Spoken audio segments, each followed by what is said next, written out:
It's a great honor and a pleasure for me to be here and speak to you today. Like he said, I've been at KAUST for the past almost 5 years now, and in all that time I've never been to visit KAU, and I feel actually sad about that, but very happy that I'm changing that fact now. We are your younger and smaller neighbors to the north, but we would like to have lots of interaction with you. And I'm excited to learn that now PhD programs are being established here in the college, and I think we can now have a lot of interaction in terms of research between our universities, and that's my hope. I have to warn you, my voice today is a little bit strained. I've had a cold, and I'm hoping that it will last for the full hour. If not, we'll have a short lecture.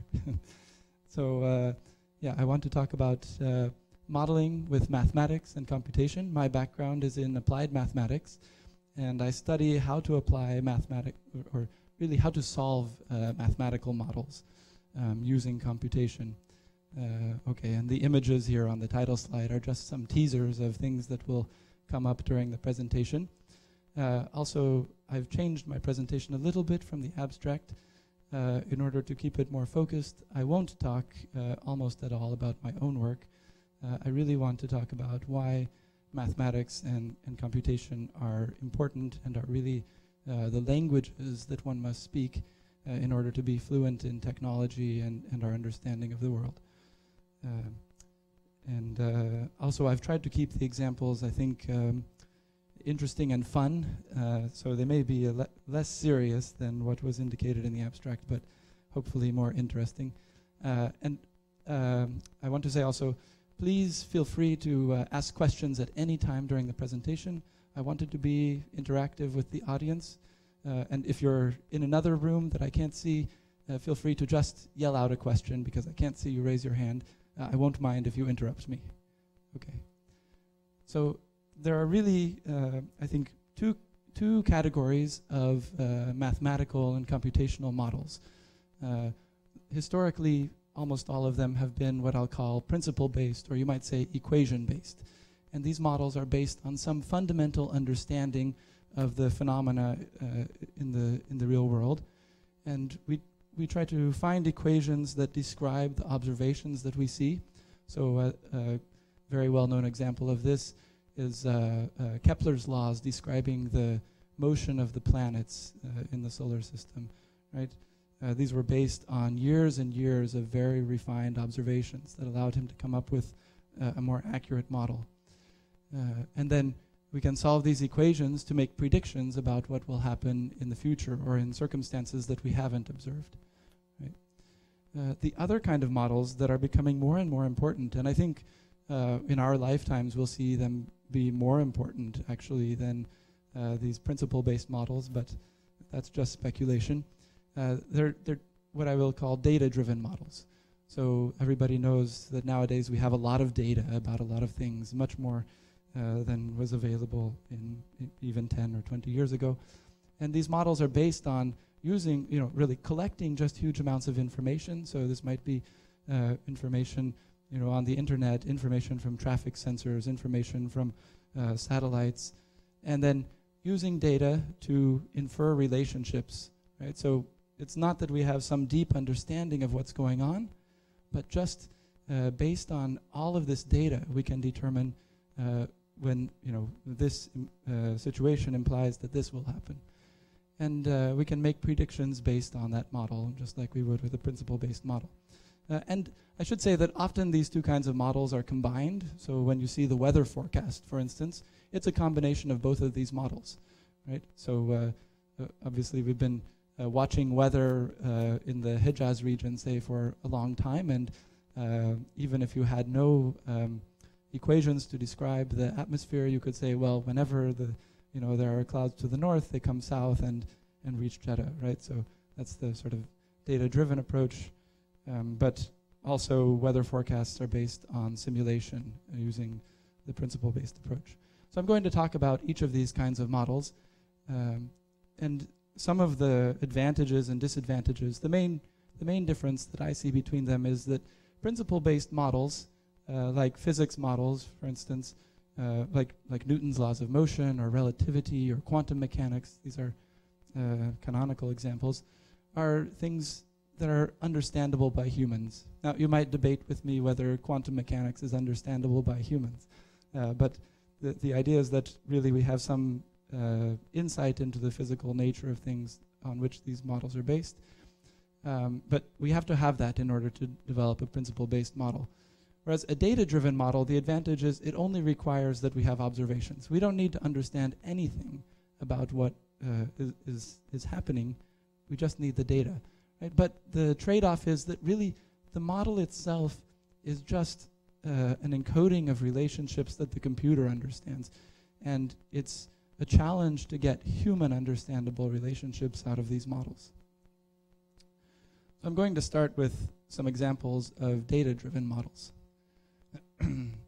So one of these, which I'll go into in some depth, is a model for translation between different languages. So, of course, the ideal way to translate between two languages is to have someone who knows both languages and therefore knows the correspondences between words in the different languages. But it was suggested already 30 years ago by researchers that if you just had a machine analyze all the books ever written in, say, English and all the books ever written in Arabic, the machine could actually probably come up with as good or better a system of translating than an individual human expert. Right? And now we're seeing the reality of that. So this is the Google Translate webpage, which is based in large part on a data-driven model. Okay, you can also use data-driven models, for instance, to predict human preferences or interests. And this is a place where I think principle-based models aren't very useful. Ironically, we don't understand ourselves or how we work so well at this level. But if you know that most people who read one book also liked another book, or who saw one movie also liked another movie, right? You can use this to predict human behavior. And this is, I think, more and more the advertisements that you see on the internet are based on these kinds of models, right?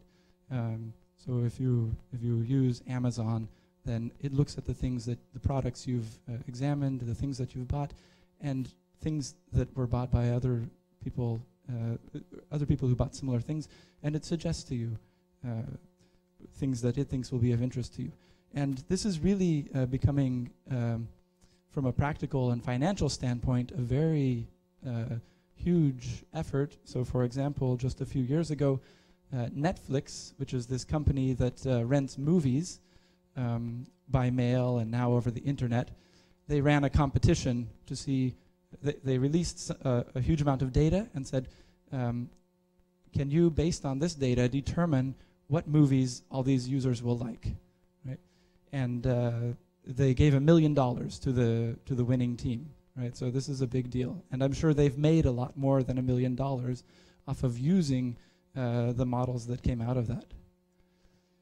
Okay, and then another very common example where data-driven models are useful is image recognition. So what is this image of? Does anyone know? Yeah?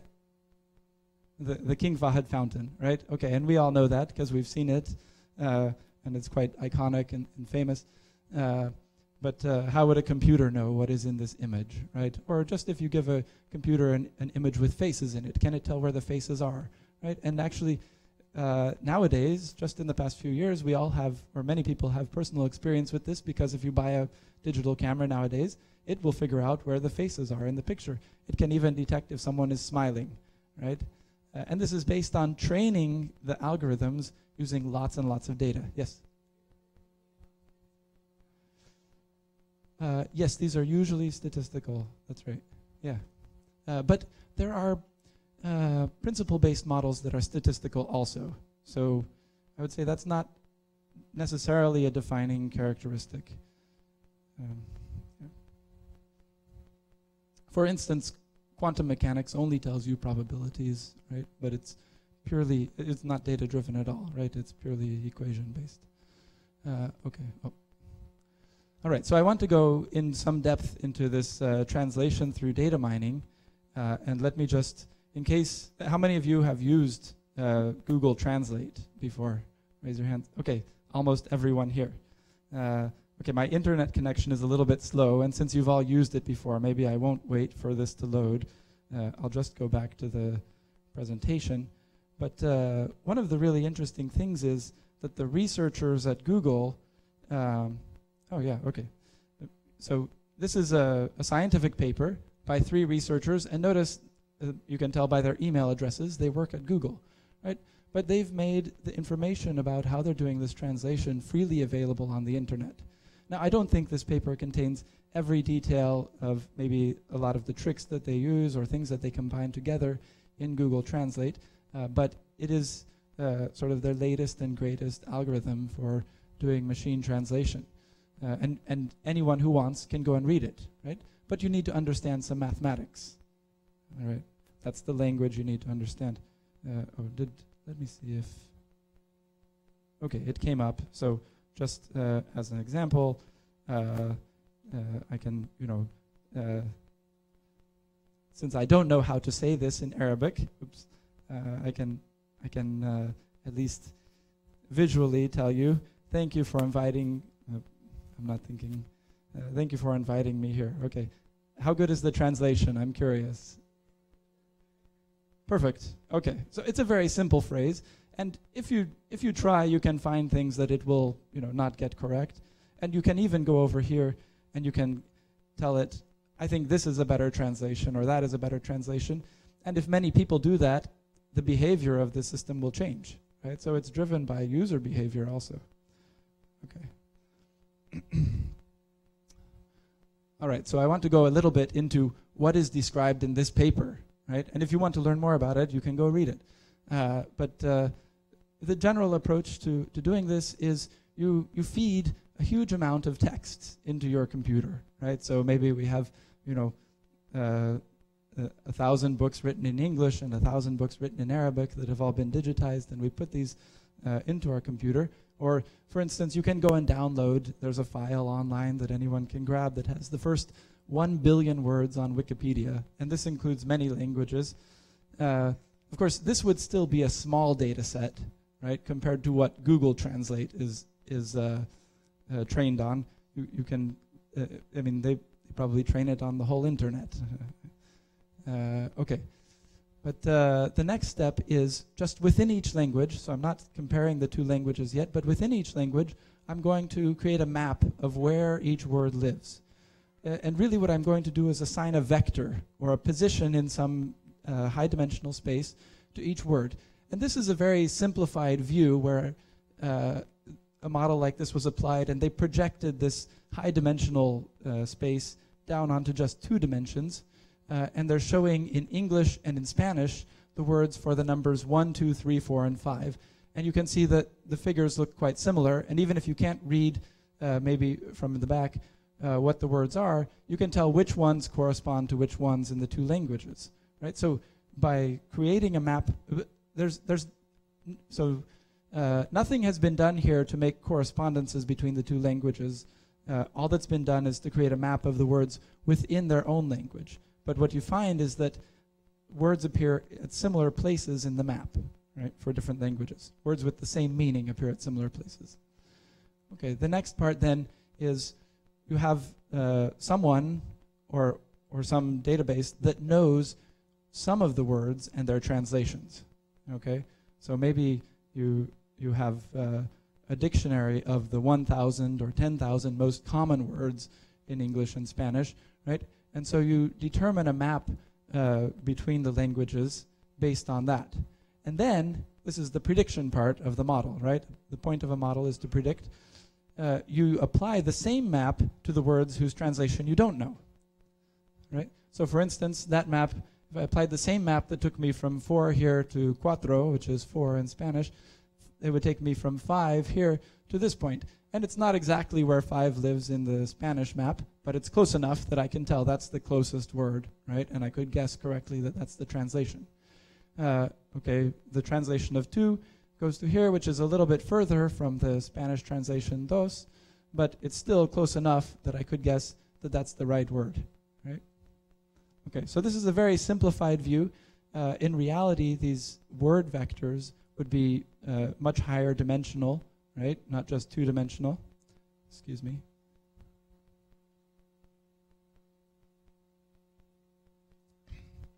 But this is an actual figure produced by the algorithm in that paper that I mentioned, and this figure appears in their paper. Okay, so how do you make these maps of relations among words? Well, you use some math, right? So each word is a vector, like I've said, and the idea is that words are closely related if the angle between the two vectors is small.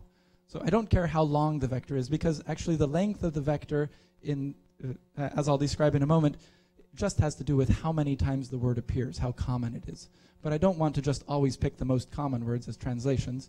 So I can take the inner product, the dot product of two vectors, right? That's equal to the product of their lengths multiplied by the cosine of the angle between them, right? So if they're parallel or close to parallel, like here this isn't a real figure, this is just me drawing something to illustrate, right? So camel and horse maybe might have quite similar vectors that have almost the same angle, right? So this theta angle between them would be quite small, and the cosine would be close to 1, whereas penguins, say, right, which is a very different kind of animal, would have a large angle, right? And this cosine would be closer to 0, right? If you have two orthogonal perpendicular vectors, then this will be 0. This is called cosine similarity, and what's actually used in practice is the inner product of the two vectors divided by the product of their norms, which, of course, if you do the math, that just gives you the cosine function, cosine of this angle. But how do we assign these vectors, right? That's really the heart of it all. There are several ways to do it. They all are based on, or almost all of them are based on, taking many words near where a given word appears in the text that you have, right? And then basically associating it closely to words that often appear near it. And really, so the skipgram model in particular, the idea is that you remove one of the words from a sentence or from a phrase, and you try to design the model, choose the vectors, so that the model will predict the right word to fill in the blank there, right? So maybe some words that could possibly fill in the blank are here, right? And obviously, it's much more likely that design would fit here than, say, orange, right?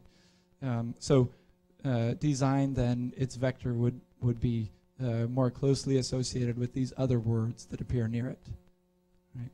Obviously, I'm glossing over quite a bit here, and these algorithms are more involved, but I should say they're nothing that you can't understand if you know, if you have a good understanding of linear algebra and trigonometry. That's really all there is to it. There's some levels of complexity built up, but there's no more, I would say, sophisticated mathematics, right? And the way people come up with new models in this area, as far as I can tell, is still really intuition, right? It's not extremely sophisticated mathematics, but if you understand the basic mathematics, then you can understand these models. Okay, so just to give a little bit more of the sort of somewhat more sophisticated mathematics that comes into play. So there's some Bayesian statistics that underlies this model. So Wi and Wj are the words. Wi would be maybe some word that I think will fill in here, and Wj will be one of the other words in the sentence. And this notation means the probability of word I appearing here, given that word j appears here, right? If I didn't know anything about the words out here, then I would just have to choose randomly, but now I have some conditional probability, right? And Bayesian statistics tells us how those things are related, and this model is based on this kind of expectation for that probability, where here these are inner products, right? This is the transpose. And u and v are what are called input and output vectors. So one of them corresponds to the probability of a word being here in the blank part, and the other one corresponds to a word being here in the part that I have kept. Okay, and then finally, once you have all these word vectors, you have to decide how to make a correspondence between the two maps. And it's not as simple as I've shown here.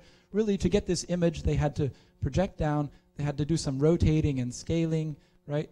So what they found is that there's really some linear transformation between the map of words in one language and the map in the other, right? So maybe my map in Spanish is, you know, upside down compared to my map in English, right? I need to figure that out, right? It's just the relative positions of the words that are the same. So what I do is I try to find some matrix W such that when I apply W to any word vector over here, it takes me close to the appropriate word vector over here. And this I do using my dictionary, right? The words whose translations I actually know already.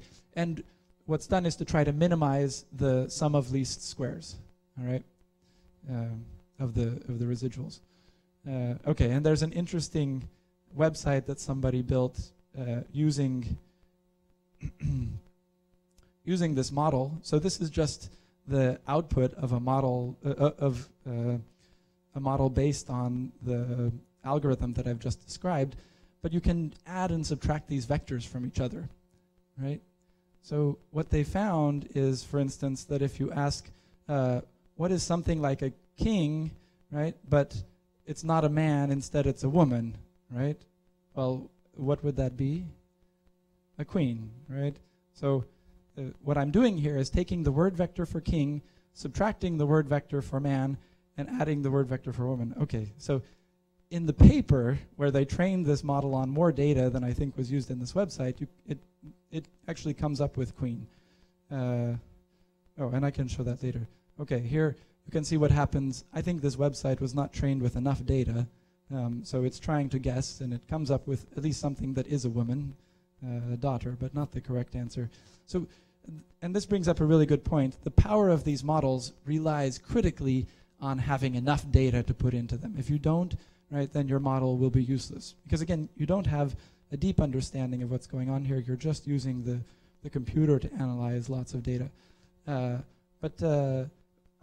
So I played around a little bit with things in the Middle East here. So if we ask what is like Abu Dhabi, right, but it's not in the UAE, instead it's in Saudi Arabia, right? So Abu Dhabi is the capital of the UAE, so what would be the sort of right answer here? Riyadh, of course, right? Okay, so okay, so for some reason it still wants to talk about the UAE, but it at least gets Riyadh as its second guess. And just for fun, I asked it, what is the Dubai of Saudi Arabia? Okay, maybe not a good question to ask, but any guesses before it comes back?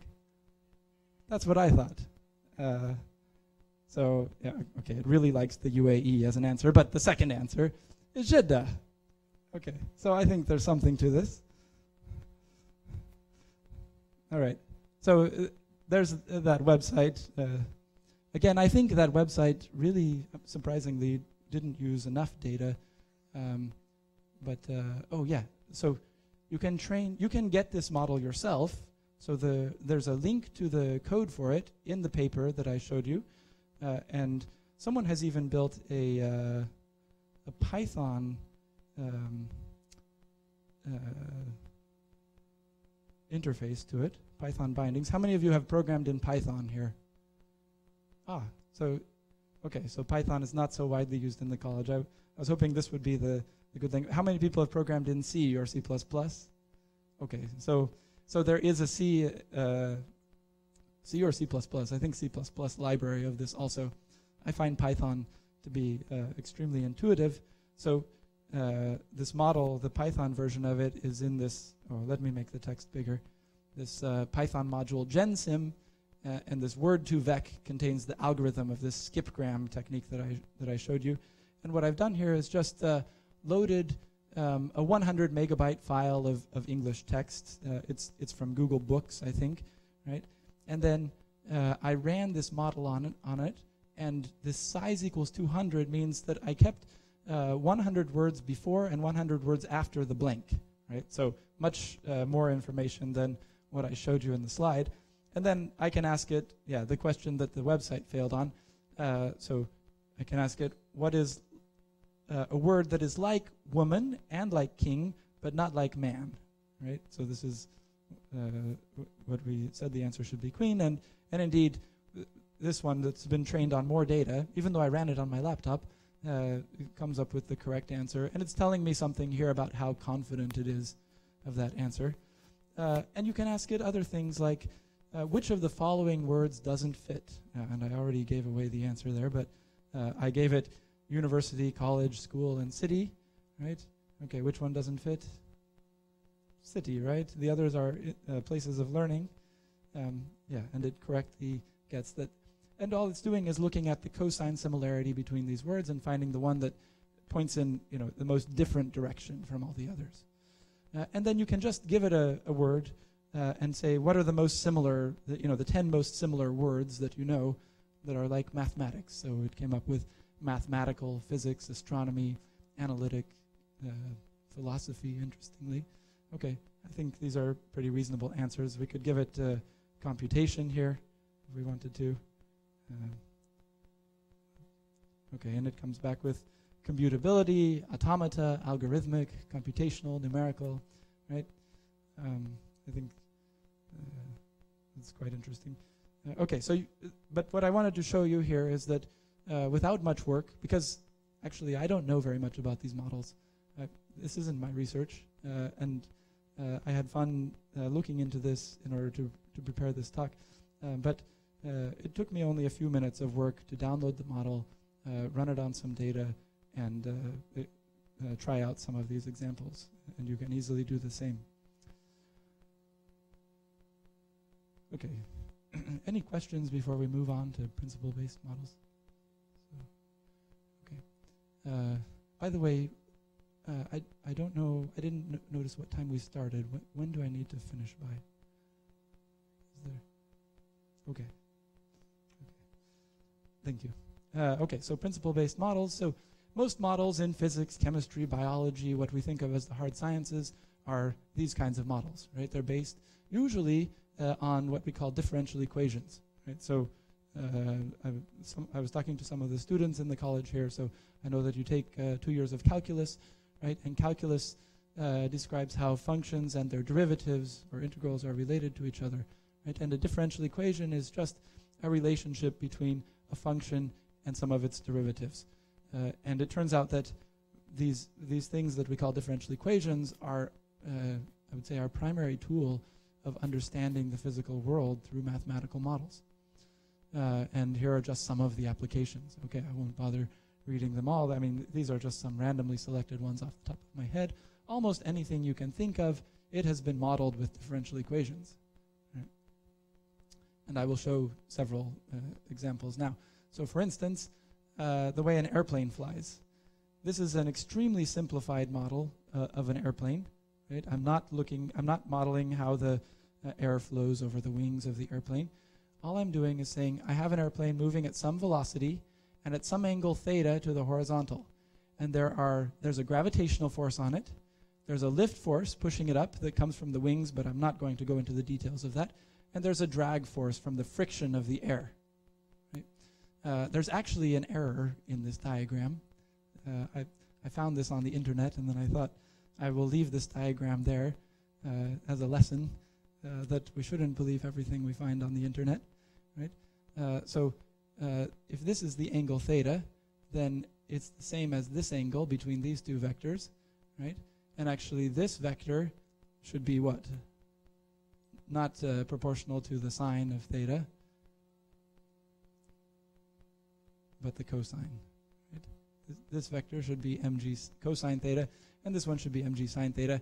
And then, okay, so if x is the position of the airplane in the horizontal and y is its position in the vertical, right, then the rate at which its horizontal position is changing depends on its velocity multiplied by the cosine of theta, right? This is basic calculus. And its vertical position is v times the rate of change of its vertical position is its velocity times the sine of theta. And then Newton's laws give us these two equations for how the velocity and the angle change in time, right? So this is the gravitational force, but the component of it should be this vector. that's pushing the airplane backwards, right, slowing it down. And this is drag, and r is my drag coefficient. And I've assumed that the drag is just proportional to the square of velocity, which is a commonly used simple model for friction. Okay, and then there's a similar equation for the rate of change of the angle, where we have the gravitational force and the lift here. And what I've left out, of course, is any force from the engine's motors, right? So this is actually a model for a glider, right? That's just launched with some initial velocity and then has to float using its wings after that, right? Or we can think of, for instance, a paper airplane. Right? So someone took this and, oh yeah, let me just say, so if I want to solve this model, so say you tell me, okay, I've got an airplane, it's going to start with this velocity and this angle, where will it land, or what will happen to it, right? Then I could apply this model to make a prediction, but I need to solve these 4 differential equations, right? And, okay, now this is the area that I work in, right? So developing computer methods for solving differential equations. And it's a very important, well, of course I think it's a very important area of research. But there are many people in the world who work on this and lots of applications. And in general, we can write a system of differential equations in this way, where v now is maybe some vector, so maybe all 4 equations I've combined into just one artificially here, and f is some arbitrary function that depends on those variables v. And a very simple way to integrate this equation, right? What does this tell me? This tells me that the slope of the function v is given by this function f, right? So what I can do, if I'm given some solution v at time n, then I can just take a step using the slope of the solution, right? So I'm going to step forward some finite amount of time that I've called delta t here, but I'm going to do it in the direction of the slope. And then I'll use that as my new solution, and then I'll evaluate the slope again, right?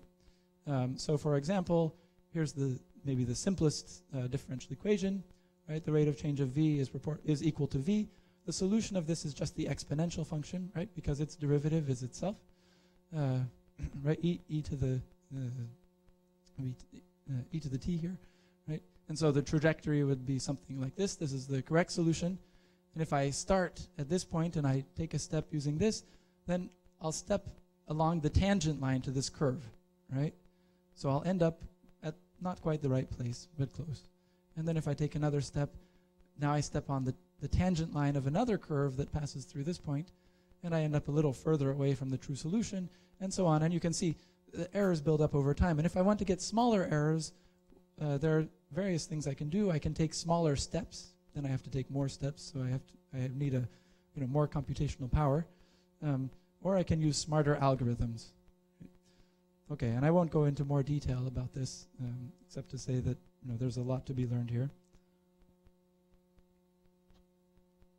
I'll just show you what you can do if you're able to solve these differential equations. Yeah. So Sage, this is an open source, free mathematical software that is built on Python, also the Python programming language. And you can put some code on in this language on the internet, and anyone can run it. So someone did this, and you can make it interactive. And I won't go through the details of this code.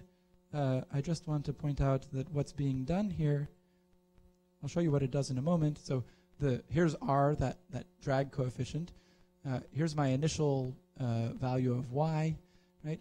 And then this vector is all the right-hand parts of those differential equations. Right? Okay, so what this code is doing is solving those differential equations, and then the rest of the code is really just about plotting it and making it interactive. Okay, and it's using a much more sophisticated algorithm than the one I showed on the previous slide for solving the differential equations. So it's using a Runge-Kutta method, if you know what that is. If not, don't worry. Okay, so let me make this smaller now.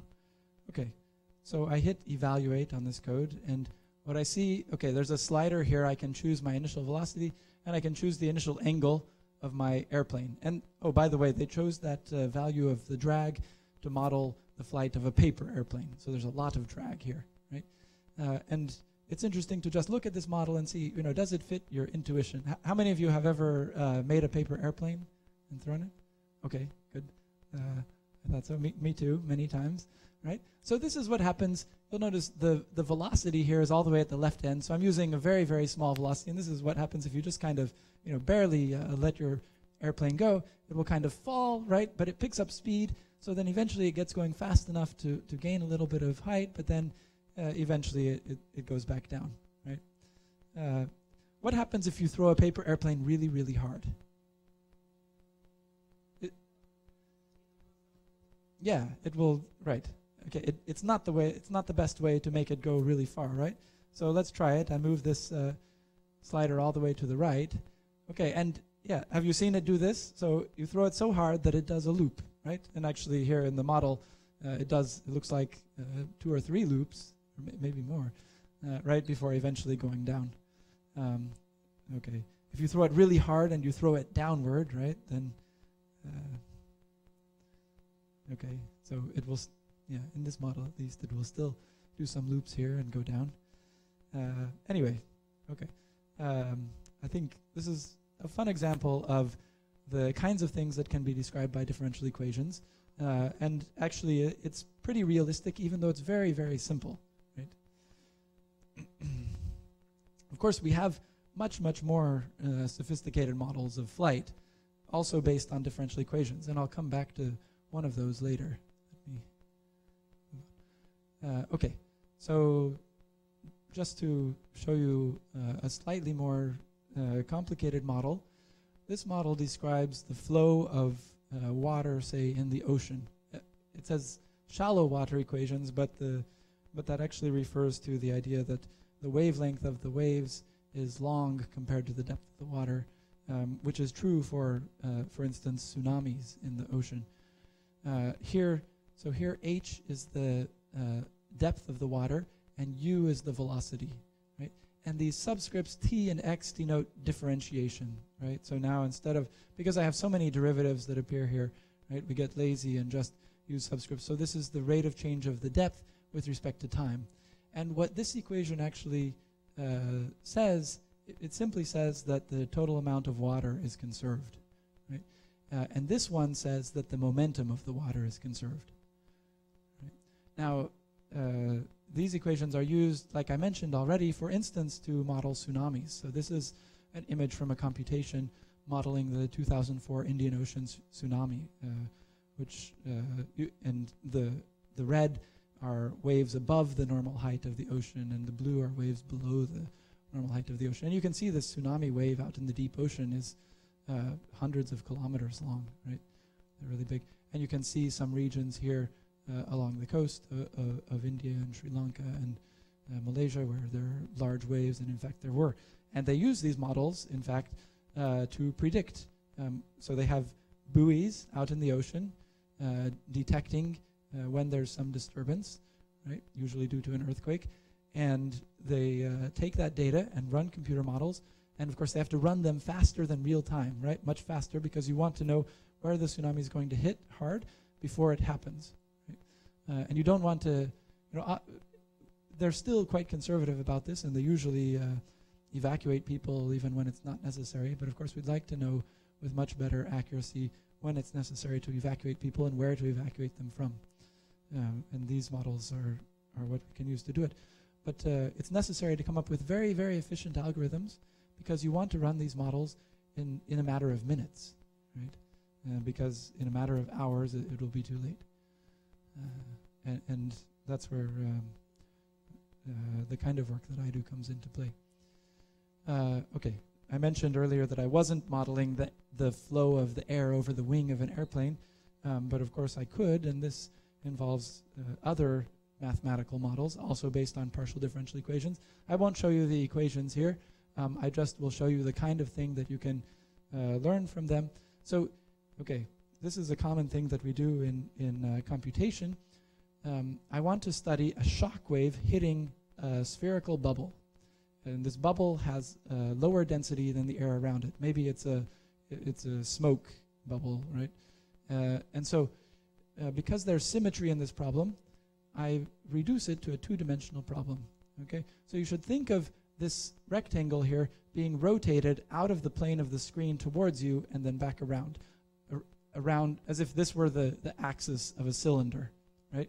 So if you do that, then this half circle becomes a sphere, right? And that's what you're looking at. So this is really a shock wave, which is here.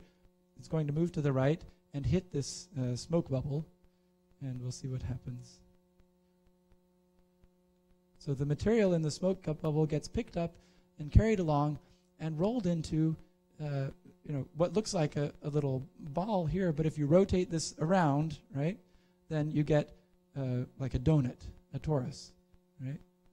Okay, and this is called a smoke ring or a vortex ring, and you can see these things in real life. Here's just a video showing a demonstration of this kind of thing, right? So they've put, I think, nitrogen from dry ice in these buckets, and you can see when they, hit it with a shock wave, which is what they're doing, right? It creates one of these smoke rings. Right? So, and you can easily actually set up your own experiment like this. Okay, it's just a nice demonstration of fluid dynamics, and it's captured by the kind of models that we can develop and compute with. Okay, now I thought I would show an example of an airplane wing, but then I thought airplane wings are, too commonplace today. Here's something that maybe you haven't heard of or seen, and that's snakes that fly. Okay, so there's a particular species of snake, and they actually do this. They jump off high branches of trees in the jungle, and they're able to travel very long distances in the air using their body as a wing. The snake's body is shaped like an airplane wing. Okay, so can we model this? So this is not my own work. This is work by Anush Krishnan and Lorena Barba at Boston University. And so this is their computational mesh. This is just a very simple model of the snake's flight. So they want to do 3 dimensions, but they're starting with 2 dimensions. So this is just a cross section, like if you cut through the middle of the snake, this is what its body is shaped like, right? And you can see it looks very much like an airplane wing, if you know what airplane wings are shaped like. And now they're modeling the flow of air past it. So instead of seeing the snake move through the air, we're just staying with the snake and watching the air flow past it. So the snake is flying to the left, right? And what you're seeing visualized here is the vorticity of the air, right? So it shows you how much it's swirling. So the blue is when it's swirling one direction, the red is when it's swirling the other direction. And what's changing between these simulations is what's called the Reynolds number. So this has to do with how fast the snake is moving through the air. Higher Reynolds number means it's moving faster. And this angle of attack, right? Now, they're not saying that the snake is attacking something. This is just the term for tilting an airplane wing to the horizontal, right? And they found that when you angle it at about 35 to 40 degrees and you move fast enough that you get suddenly, so you can see the behavior in this one is much more violent than in the previous ones. And this corresponds actually to the snake getting more lift, right? So they think this is more or less the kind of velocity and angle that the snakes use to fly through the air. And again, what they're doing here is solving a system of partial differential equations. So these equations are called the Navier-Stokes equations. And you can get their paper. Again, it's on this archive server. Okay, so you can read about it. Okay, you'll need, you probably need more than just calculus to understand this. You would want to at least have a course in differential equations to have some understanding of what's going on here. But even without that, if you wanted to, you can go and get the software that they developed to solve this, the computational methods, and download them yourself. Okay, and I won't wait for it to load, but anyway, I just want to point out that all of this stuff is out there for free in the open. You can learn about anything you want. It's really an amazing thing. But you need to understand the mathematics, and if you want to do something with their code, you need to know how to program. Right? You need to understand computation. Okay. So again, I'm not going to go into any of my own research.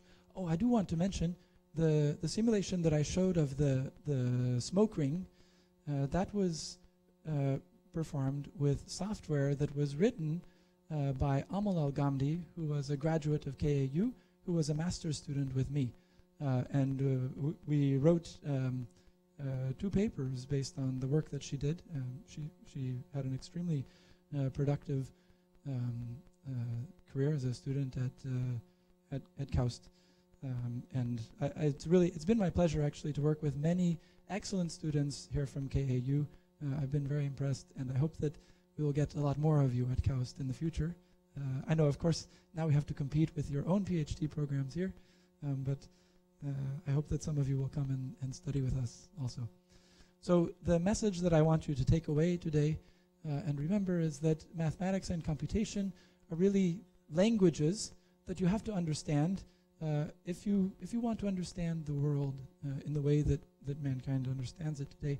And I think they are and will be the languages that enable technology and increased understanding in the future. And being fluent in these gives you access to a world that you otherwise wouldn't be able to access, that is interesting. Also, I hope I've shown fun and very important. So thank you.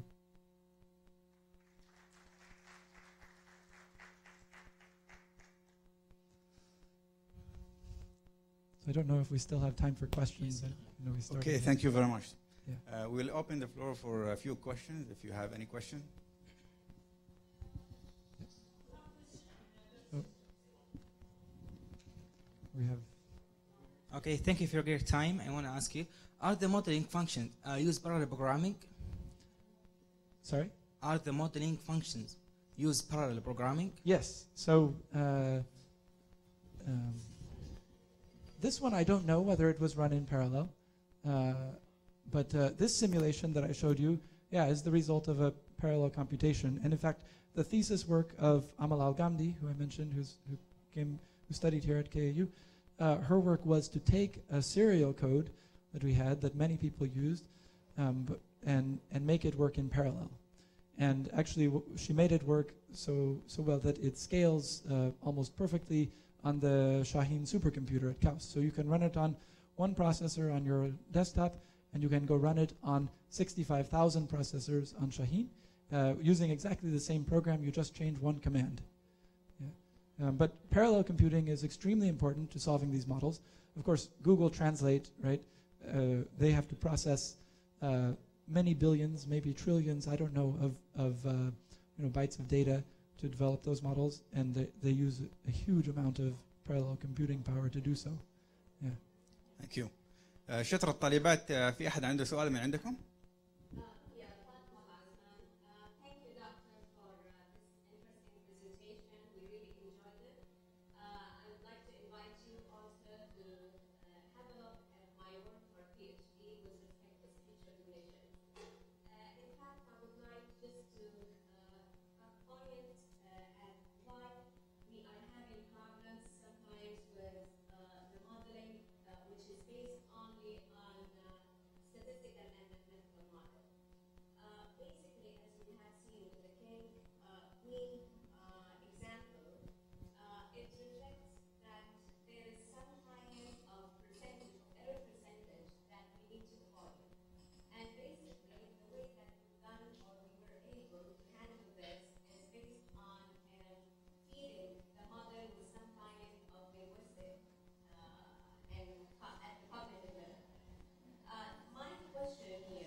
Yeah, you mean incorporating more data from experts, say, into the model?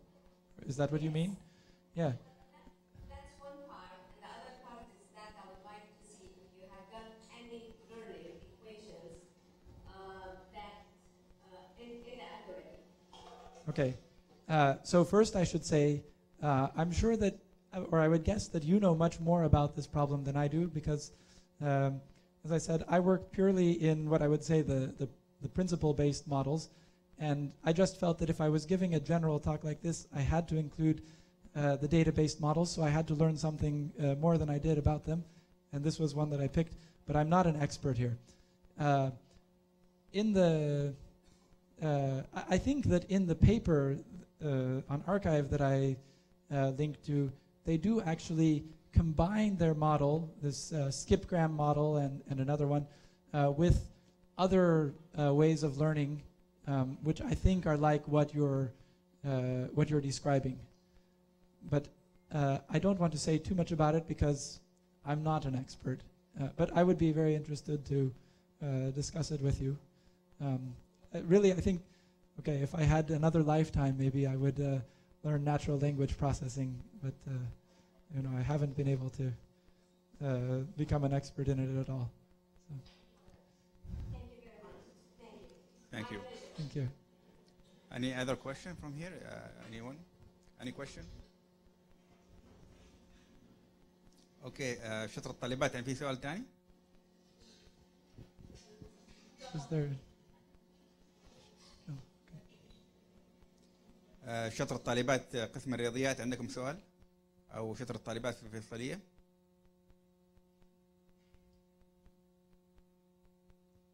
Okay. Any question from here? Okay. Thank you very much. We'll thank Dr. David Ketcheson for his time and his great presentation. We are very glad to meet you and hear from you today. Thank you very much.